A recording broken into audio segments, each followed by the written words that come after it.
moment you name it, it breaks away and turns into something else. The Tao that can be spoken is already lost. Before heaven, before earth, there was something complete. This is the nameless engine. Free from desire, you see essence. Bound by desire, you see illusion. The invisible forces blend into one. It moves endlessly, returning to the source. Vague, yet within it, form.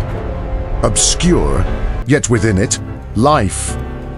In this great cycle of being, it expands.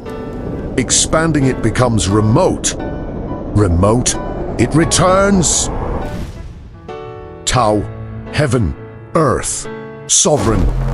These powers have just one source. Man follows earth, earth follows heaven. Heaven follows the Tao.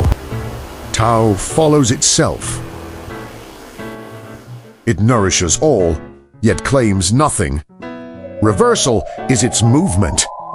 Weakness is its strength. Existence rises from non-existence. All things are harmonized by the euphoria of life. Produce without possessing, act without asserting, lead without dominating. The highest goodness is like water. It benefits all and competes with none. When your work is done, withdraw, let all things flourish. Try to return to origin. To know this law is enlightenment.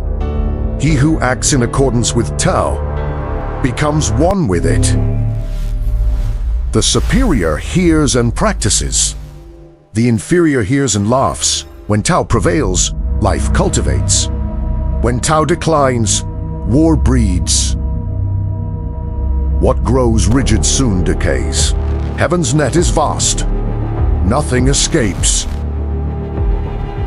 He who advances in Tao seems to retreat. He who is highest appears lowly. If it were not ridiculed, it would not be Tao.